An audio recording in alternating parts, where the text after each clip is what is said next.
All right, I'm back. Back working on this 82 Porsche 924 Turbo. There was a big holdup getting a clutch kit. So we finally got that resolved.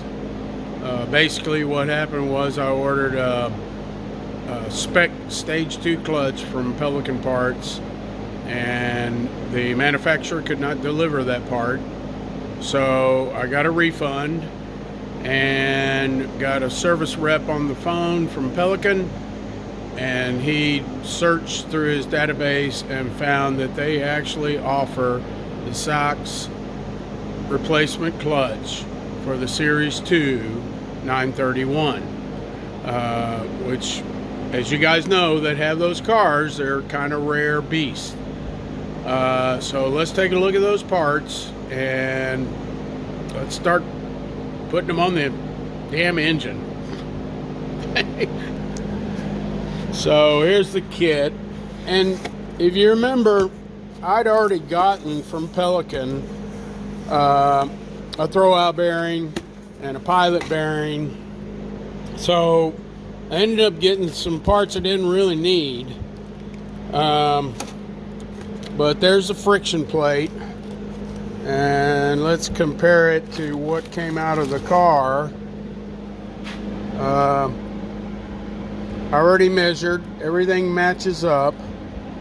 It does appear to be a little bit more robust in construction, maybe just because it hadn't been running down the road. There's some part numbers. So one of the things I had to do when I ordered this kit is a service rep on the phone. He said, well, there's two kits available. One of them has 22 splines, the other has 23. So I came out here and measured the splines on the original friction disc, and it's definitely 23. Also, he said the OD, overall diameter of the friction plate for the Series 2 was larger than the Series 1, I believe is what he figured out, which confirms a lot.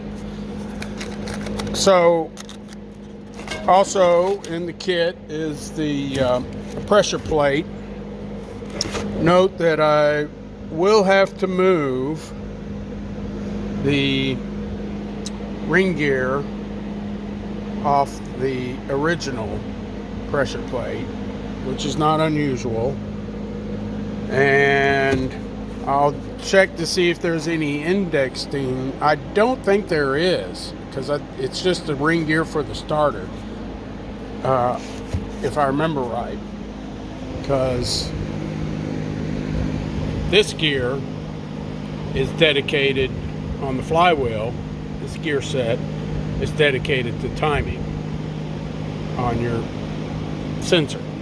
At least that's what I'm running with for now. So, and like I said, in the accessories, we got actually sent a guide tool, and we got the throwout bearing with all the little shims and washers. So I'll have note that I'll sell those parts. I'm not going to need them, because that's what came, and then over here, that's what I ordered from Pelican. It's identical, and I'll review the video that I made earlier regarding the order of all this, those little shims and washers and stuff. And then the pilot bearing, yeah, so I could offer someone a pilot bearing and a throwout bearing at a reduced price from what you're finding, just so I can get a little money back. Because I don't know that this particular throwout bearing fits any other Porsche. The early 924s, probably not. Normally aspirated, and I'd have to check, do a cross-reference on the part numbers. It may work with the 944. Again, I would have to look, because the spline count on the friction plate matches up with 944. Because if you remember, I had this alignment tool, and I've never done a clutch on a 931, so this has to be from a 944 or 924S. So potentially a match. I'll just have to do some research. So let's start in on getting that ring gear off the pressure plate. So as I'm looking at this original pressure plate, I note that your pressure plate bolts go through the ring gear, so it fixes the ring gear in addition to the pressure plate. Now, another thing I noticed while I was looking at it is a difference in height, right? But I think what I've discovered is the plate that the friction plate makes contact with is taller than this plate. I just hope this doesn't get me in trouble inside of the bell housing. It's got the same part number, 303-205-599,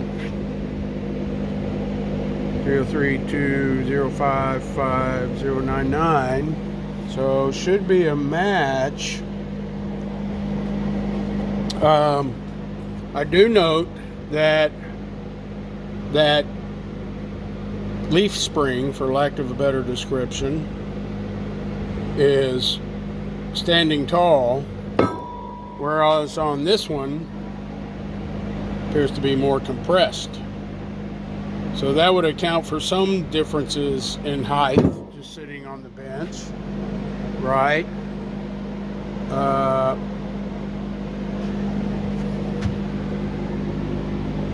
Those metal standoffs, that's what's concerning to me.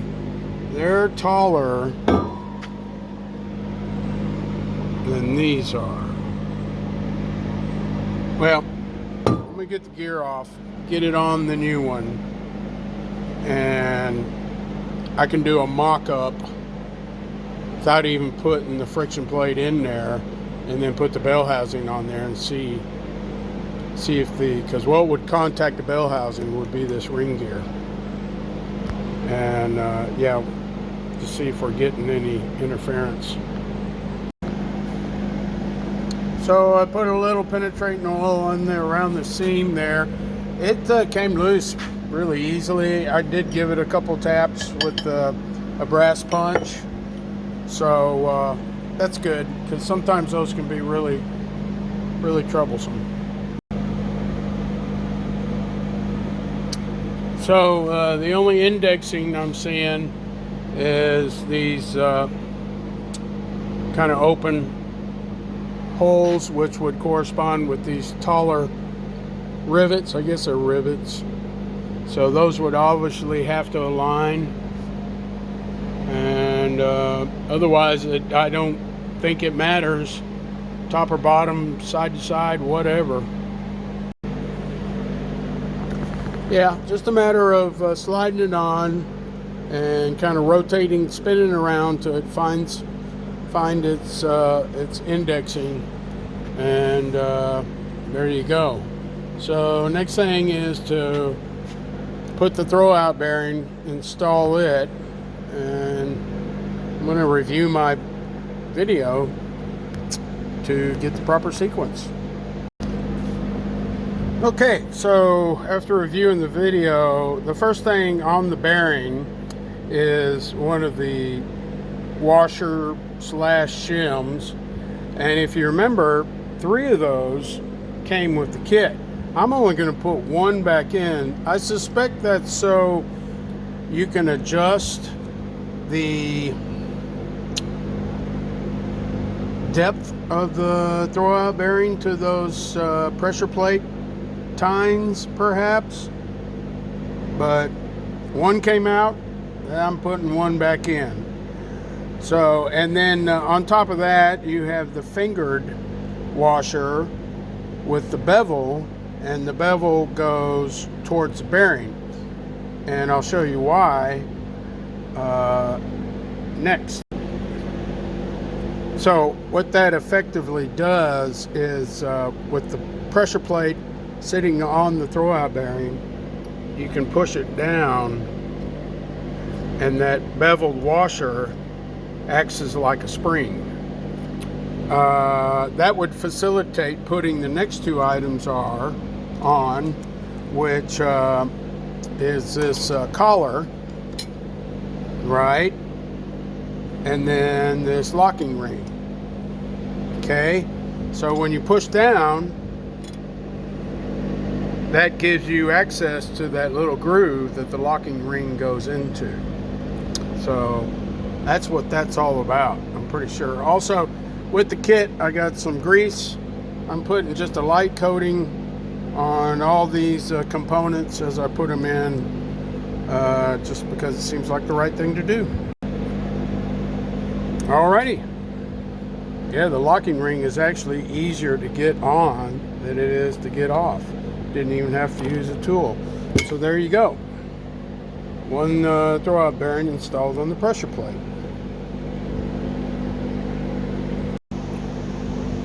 Alright, so the next thing is to mount the clutch assembly, which is the friction plate, the pressure plate, with the throwout bearing mounted to the flywheel, and it's 6mm cap screws. I looked up the torque specs, 18 foot-pounds, which seems low, but that's what they say. And you got to use your alignment tool. So this tool will go through the splines on the friction plate and into the pilot bearing, and that'll align the friction plate with the pressure plate and the flywheel.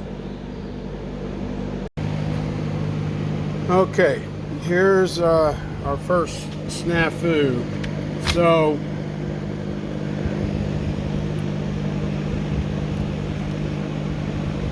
we're not reaching the flywheel with those original cap screws.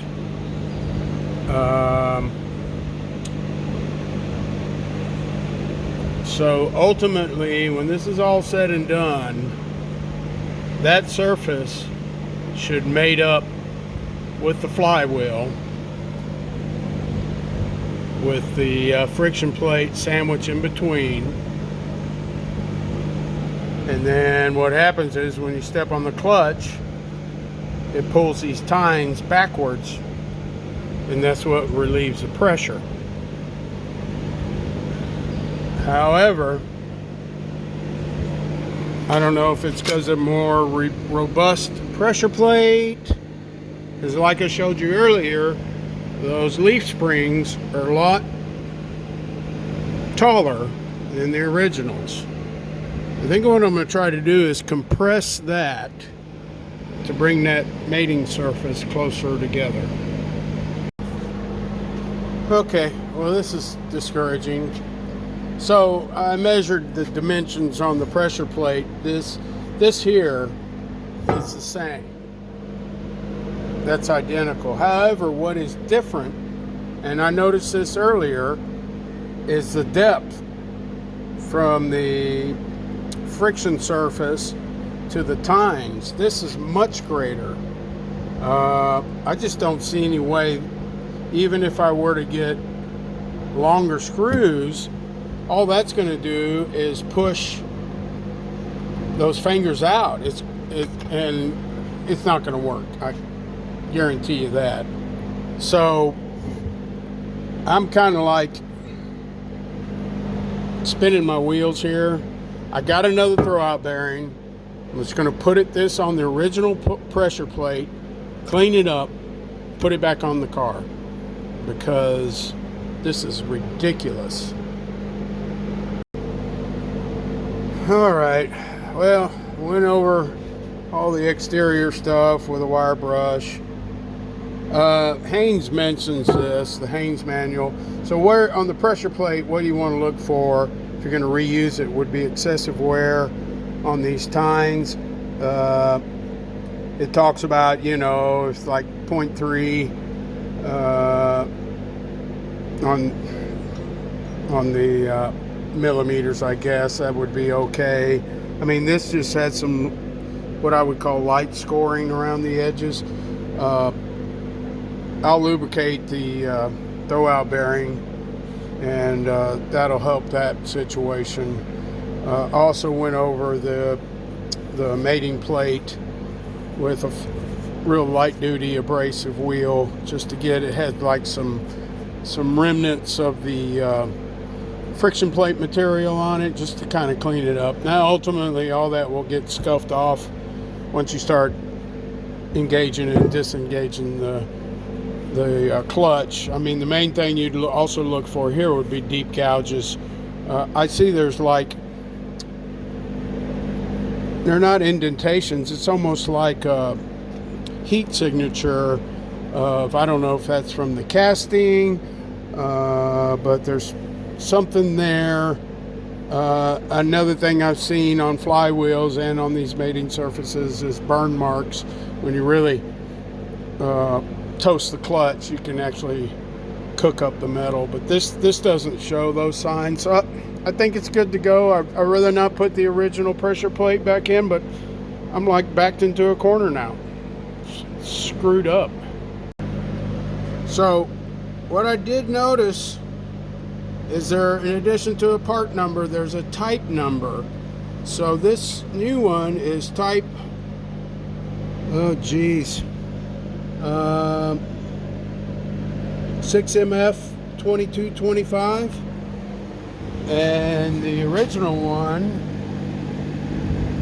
MFZ 225. So something different there. Yeah, not sure about that. If anybody knows anything about that, please comment. Alright, now I'm officially pissed off because it's going to try to use the friction plate with the original pressure plate, because the dimensions on the new pressure plate don't match up with the flywheel and the bolts and all that stuff. So what I found though was that the friction plate does not mate up with the pressure plate. The spring mechanism is too large. Let's get a tape measure and find out how much too large.